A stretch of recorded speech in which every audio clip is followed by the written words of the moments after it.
recording. All right, we just turned in the assignments on the Odyssey, my homework, and then answering the questions about Spartan military. So we want to move on now to the city of Athens. So let me bring up that picture.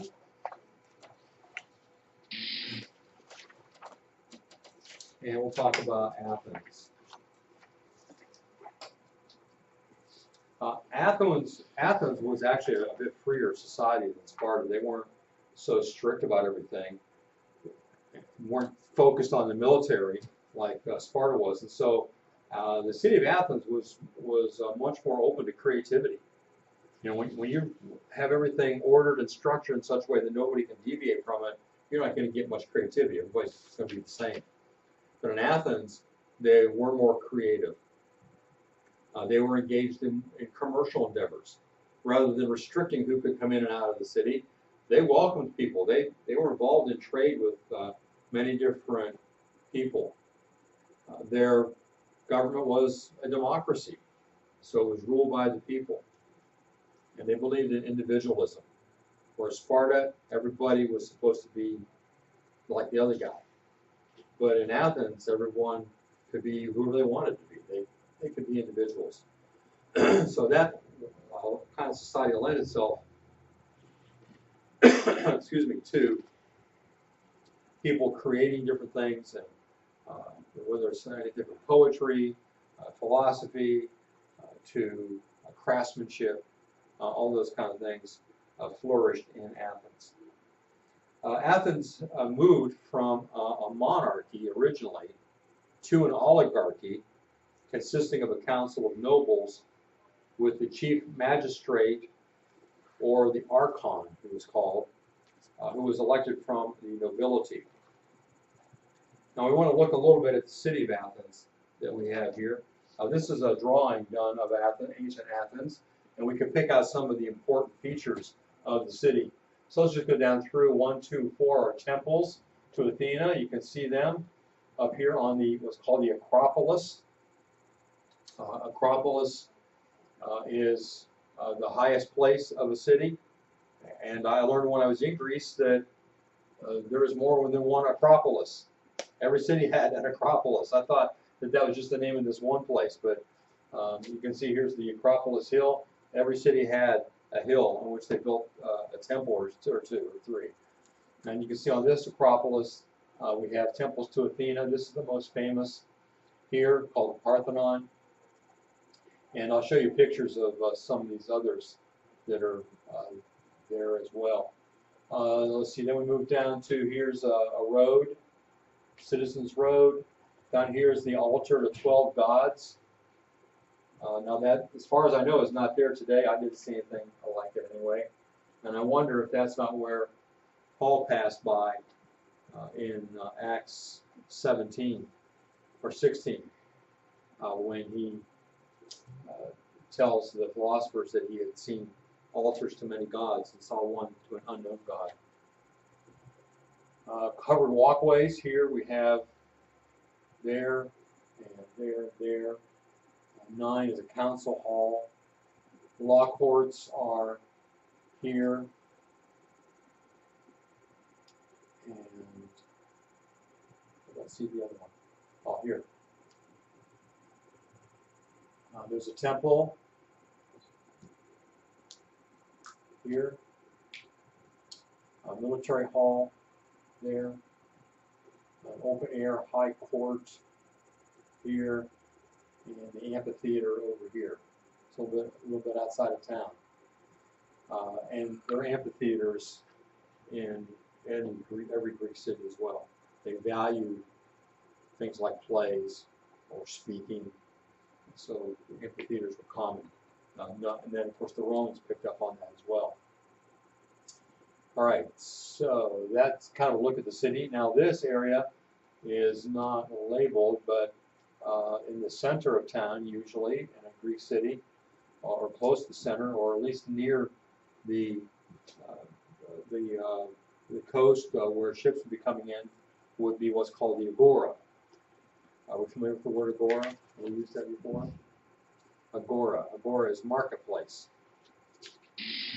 And here is a drawing of the marketplace. You can see there were a lot of permanent building here that people would set up shop because the marketplace was where somebody went every day. You go every day to get food. Other items that you might want, you would purchase there. It's their shopping mall. You can see here that there's shade underneath the roof there, so people can meet together and talk, and that's what they would do. It'd be a social area as well. You can see sometimes they would set up tents to sell their wares. Here's a statue that you would find in a marketplace, the local deity. Here are money changers. We talked about that in Bible class, but you had to have that in different parts of the world. As people would come from other areas, they might want to exchange their money for the local money. It says here that craftsmen might live near the agora in the buildings nearby. So that kind of gives you an idea of what the agora may have looked like. Here's what it looks like today. Now this is in Ephesus. The agora in Athens is, you can't see where it was. But you can in Ephesus because this was all covered in dirt. And they're still excavating in Ephesus. But anyway, you can see, similar to what we saw in the picture, that this is the permanent structure where the shops were. And you can see by the walkways here where there may have been other shops as well, the rubble that's laying around, probably all the way down along here as well, shops. So a large area in Ephesus. And I'm showing you a picture of Ephesus simply because it is the world's largest excavation site right now. But it is a typical Greek influenced city. And not like I said, not having ancient Athens available, we'll look at Ephesus. These marks in the pavement indicated what kind of shop it was. Of course, there has to be public toilets or latrine, and this is still there. Free public toilet service. There's also a bath nearby, and the seats were on 3 sides. Fresh water would be flowing underneath, so that unlike porta potties or outhouse. And have you ever gone to an outhouse? It doesn't get carried away. What people deposit stays there, and you throw lime in maybe to help disintegrate it, but in a porta potty too, sometimes they don't smell so good. How many have been to a porta potty? Okay, everybody says they have. So it was a good idea to have water running underneath. It also was water running here, because once you're finished here, you want to wash your hands right there. So pretty neat. Here's a picture of the Acropolis, not one I took. This is one I copied. Entering up into the Acropolis, when you first go up, I wondered, because this is so big, I thought, oh man, we're entering the Parthenon already? No, but there are other buildings before you actually get to the Parthenon. This is called the Propylaea, and it is a combination of the word pro, which means before or in front, plus the plural of the word for gate. So it means literally that which is before the gates. So this is where you first come in. And as you're going up in the Propylaea, if you look on the right, you see the temple of Athena Nike. And Nike is the word for victory. And this is a temple. It's on the Acropolis, just at the very entrance of it, named after the Greek goddess Athena Nike. This particular temple was built around 420 BC. It's the earliest fully Ionic temple with Ionic features. We'll talk about that a little bit later if you don't know what that is. And then once you get up past that, you enter the top level of the Acropolis, and you can see the Parthenon. They're continually working on restoring it, as you can see there. That's going around the side. And then looking down from the Parthenon, there's a theater down there. Originally, these seats went all the way up the hillside. So it's quite a large theater.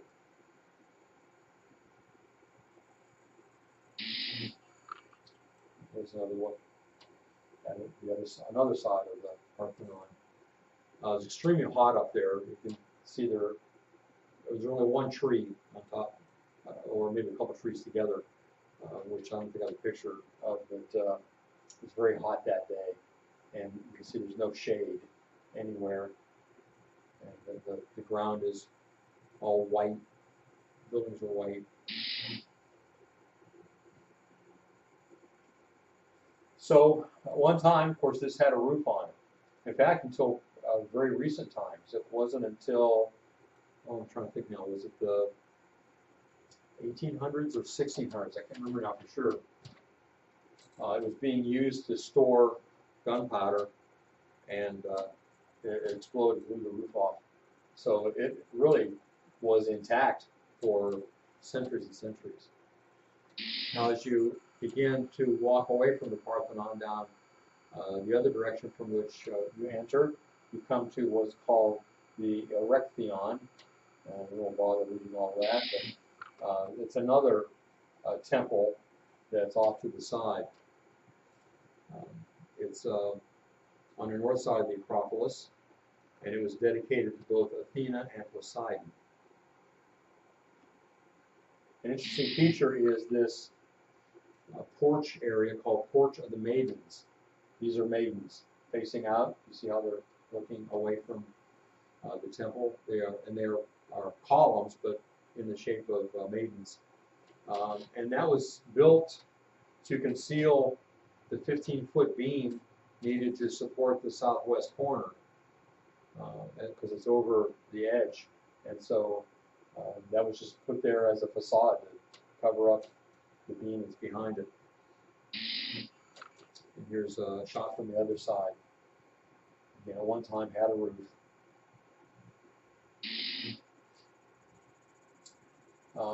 On the side, as you're leaving the Acropolis, is the one with an olive tree. According to legend, the Athenians had the choice of following Athena or I can't remember now, was it Apollo possibly, or one of the other gods? And Athena enticed them with an olive tree as being symbolic of what she would do for them, and they chose that. So the olive tree is there, symbolizing the fact that they chose to follow Athena and built this temple to her, as well as the Parthenon. Just further away from it, you can see the olive tree right here. Now, how many of you have heard of Mars Hill? No? Have you ever heard of Mars Hill? If you haven't heard of Mars Hill, you probably haven't heard the Greek name for it either. Mars Hill is where the Apostle Paul was taken to meet with the philosophers in Athens. Still no recollection? Well, my impression of Mars Hill was that it was a nice little grassy hill nearby. It seems like a good place to sit and talk. Not at all. That's Mars Hill. It is a big hunk of rock. Very craggy. There's no grass growing on it. Not very nice place to even go and sit or stand. But that's where the philosophers went. We'll talk about that later, both in here and in Bible class. Here's the entranceway up to Mars Hill. Sometimes the Greek name is Areopagus. Another shot of it. You can see how it is. And this is with thousands of people walking on it for the last couple thousand years, because up on top, it's very slippery up here from all the people walking on it. In fact, I slipped at one point, fell on my behind. And that's near the top of the Acropolis. So it's a big area, and it's, I said, very rocky. Doesn't seem like a place for people to gather and talk. All right, so that's a look at Athens. All right, let's continue and talk about how Athens got to where it was. And to do that, we need to bring up the man Solon. Solon's a very famous figure in Greek history and in history in general, so much so that we have a city in Ohio named after him. Anybody ever been to Solon, Ohio? So towards Cleveland area. Well, Solon led Athens toward democracy. He provided economic and political stability as their leader. So here we are. He instituted reforms that helped the common man, such as forbidding the practice of making debtors into slaves. You know, that's at least some of where slavery came from, was people that were in debt and couldn't pay, and so they were made slaves. And he got rid of that in Athens. And then he created the Council of 400, who were representatives of all sections of Athens.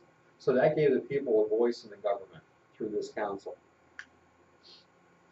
Well, following him, there were other leaders that came along that were more tyrannical, although they did bring reforms and reorganization of the government on behalf of the lower classes.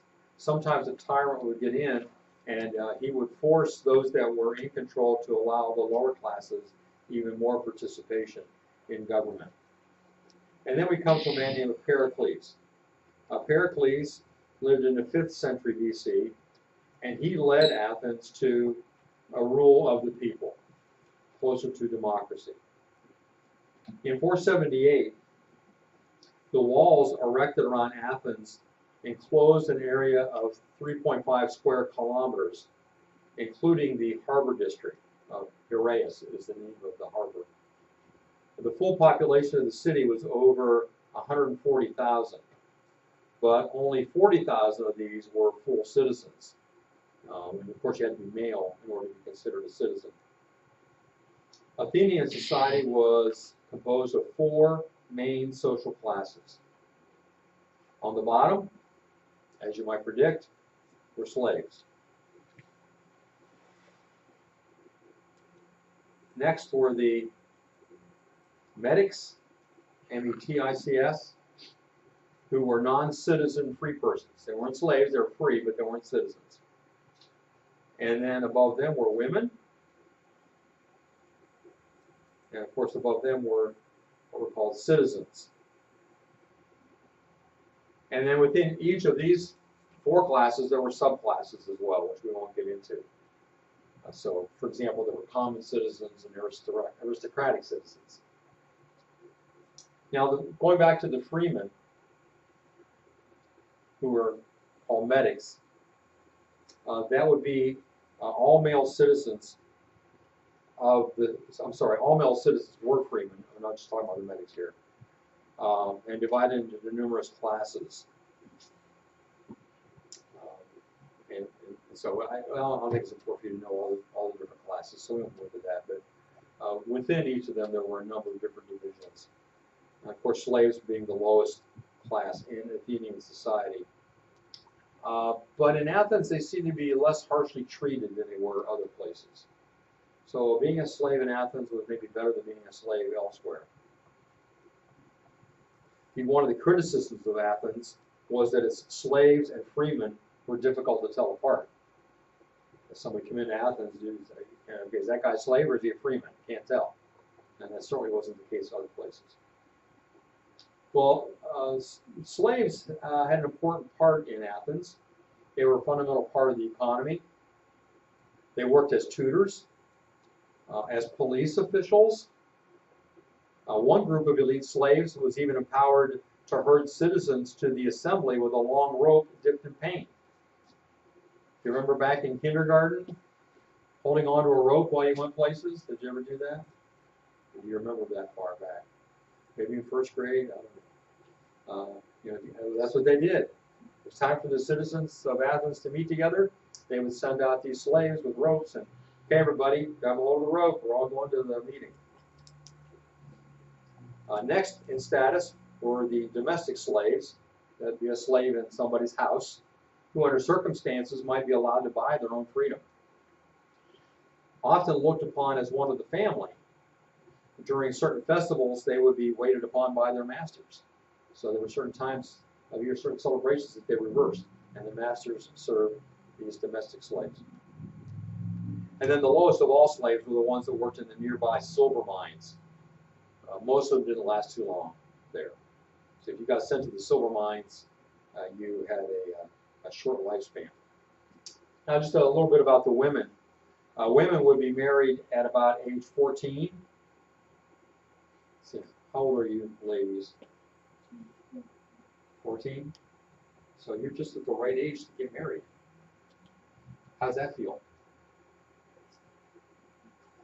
And you would marry somebody who was twice your age. So somebody in their late 20s, which frankly, girls, is about when men mature anyway. Right? So don't even think about marrying somebody until they're in their late 20s. But I wouldn't suggest doing it at 14. But let's wait a little while, okay? Prior to the marriage ceremony, the couple would probably have met only a few times. While the bride would normally be a virgin, the husband almost certainly was not. Whether the couple found each other attractive was only of secondary importance.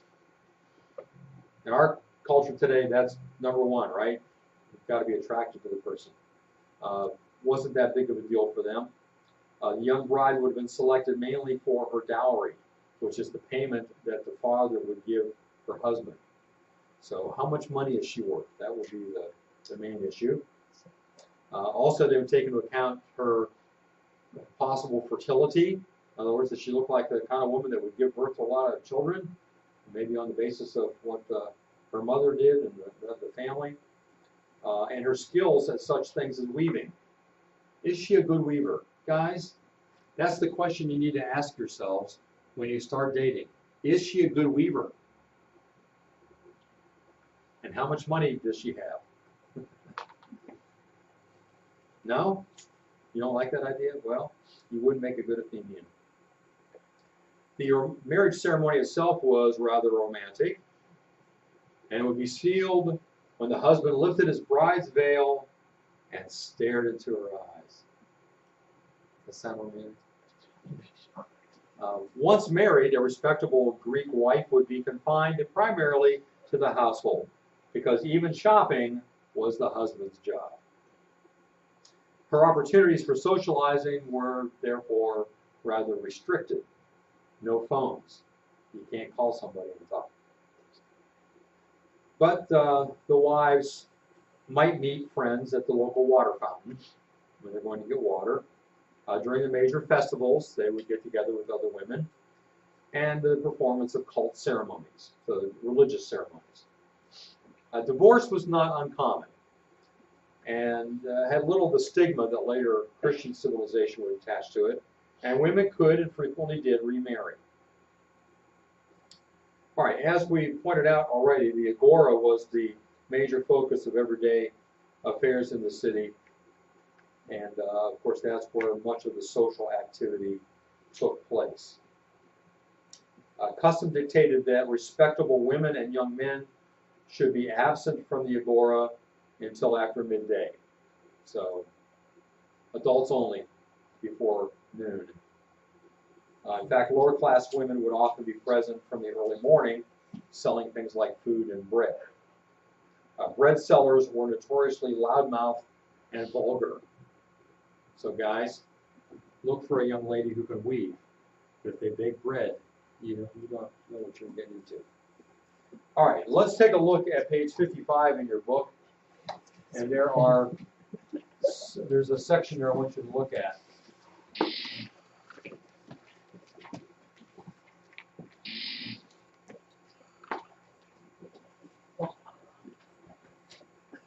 If you look on page 55, there's a chart on the bottom of the table that shows you the Greek language and the English language, or Greek letters, Greek letters, English letters, Greek letters. Here's a chart here that shows you the different letters of the Greek alphabet. And on the workbook on page 55, you see the English equivalent to the Greek letters. Now, as you look at that list of letters, are there any letters that you think you would recognize if you weren't looking at the English right beside it? Which ones look kind of similar to English? A, The A, B, B, E, yep. M. The M, it's kind of similar. How about the I? That's real similar, isn't it? Would you say O? Yeah. What else? K. T, T, yeah. Upsilon. Looks like a Y is a capital, but as a lowercase, it looks like a U. X. An X. So you can see there are a number of letters. They're quite similar to letters in English. And that's what makes it, in my opinion, an easier language to learn than, say, Hebrew.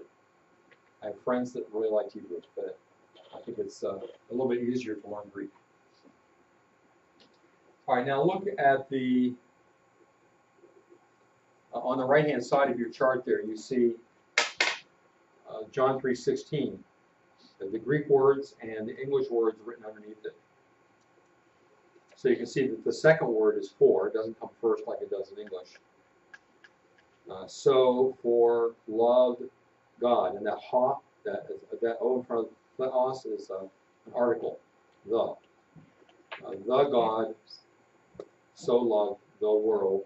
Ton is also an article, the, ton cosmon, that the Son, ton huion, ton megogene, the only begotten, he gave, edoken. And you can follow on through there, look at that. It's called interlinear when you have the two languages on top of one another. That's that John 3:16. Now let's look at the words on the bottom. Well, before we do that, let's look at the words here on the chart. You can see some words in Greek that have come over into the English language. So the first one here, those are all caps, and then below it is the English pronunciation, academia. Well, we get that meant the academy. The English derivative is academy or academic. You're all familiar with those words. I'm sure you've heard that word before. And then barbaros, we get the word barbarian. In fact, the way that word came about was that when Greeks were kind of arrogant about their language and their culture, and whenever they heard someone from a foreign land speaking, they said, "It just sounds like they're going bar, bar, bar, bar, bar, bar." We can understand what they're saying. So barbar became barbarian. So a barbarian was anybody who wasn't speaking Greek. Then we have blasphemia, which our word blasphemy. Character is our word character. Kritikos means to be discerning or to judge, and that becomes our word critic. Despotes means master, or we have the word despot. And you've heard that word before, a tyrant or a despot. Then we have dynamikos, which is powerful. We have the word dynamic. Dynamite comes from that. Has the idea of having the ability to do something. Hygiene. We have our word hygiene. Ostracismos. We have our word ostracism. Are you familiar with the word ostracism? If you're ostracized, that means the group excludes you. So if you do something and the rest of your group doesn't like it, they may say, "We're not going to talk to you anymore."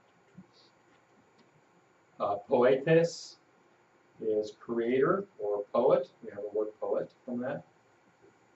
Praktike, practical. Stoikos, we have the word stoic. Skole, meant free time, leisure, or discussion, and that comes to our word school, which is not exactly free time for you, is it? No. It is a time of discussion, maybe. And tyrannos, we got our word tyrant. All right, so those are some of the words that come to us from the Greek language, many more as well. That's why it's helpful to know languages like Greek and Latin to understand English, because so much of our language comes from those two languages. Okay, let's look at the bottom of page 55 once again, at the words there on the bottom right-hand side, and there are some other Greek words that have come into English. I want you to look at them and see if you can figure out what the word is in English. You have to look over at the alphabet and figure it out. All right, so look at the first one there, the first one on top left.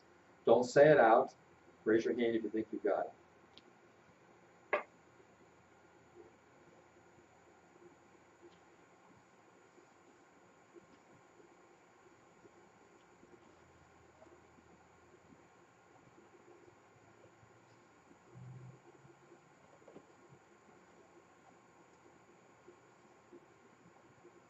Am I having it?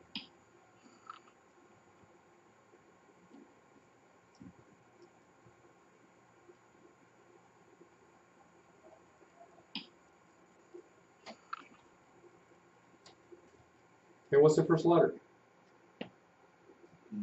E. What's the next letter? G. What's the last letter? What's that spell? Ego. Ego. No. Do you not know the word ego? Do none of you have an ego? How many of you do not know the word ego? You've never heard the word ego. So all of you have heard of ego?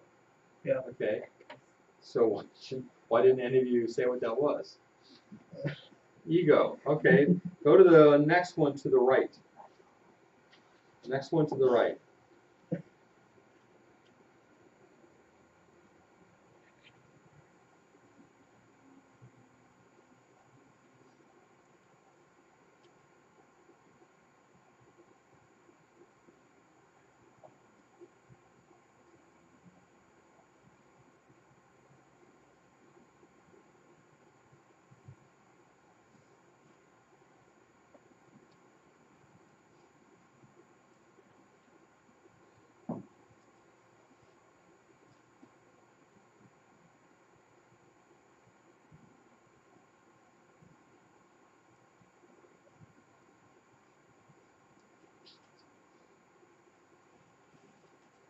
You have it, John?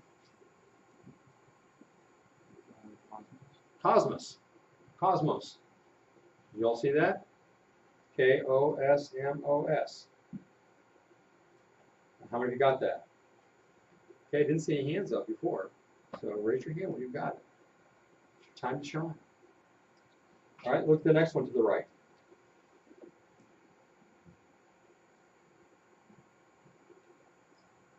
This one will be spelled a little bit differently, pronounced differently than our word in English. But you should be able to figure out what it is.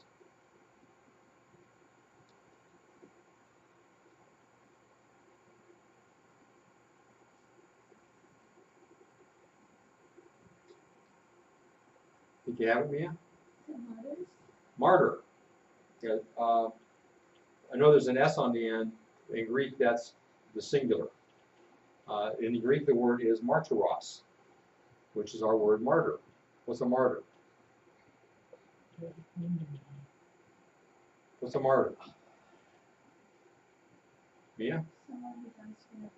Yeah. Originally, it just meant a witness, but it came to be used in Christianity for someone who is told for their faith. Okay, well, what's the next one?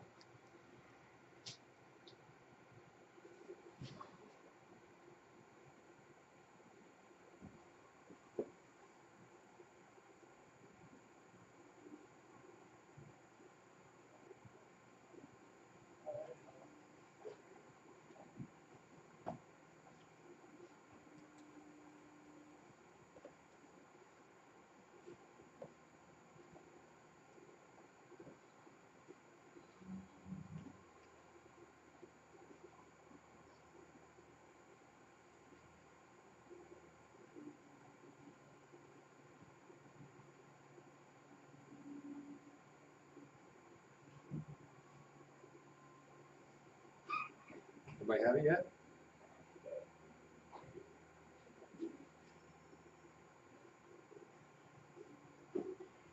Mia, what is it? Synagogue. The word is pronounced here is synagogue. Synagogue. Okay, look over the rest of those, see if you can figure them out. Now, why is this police gun? That's the reason.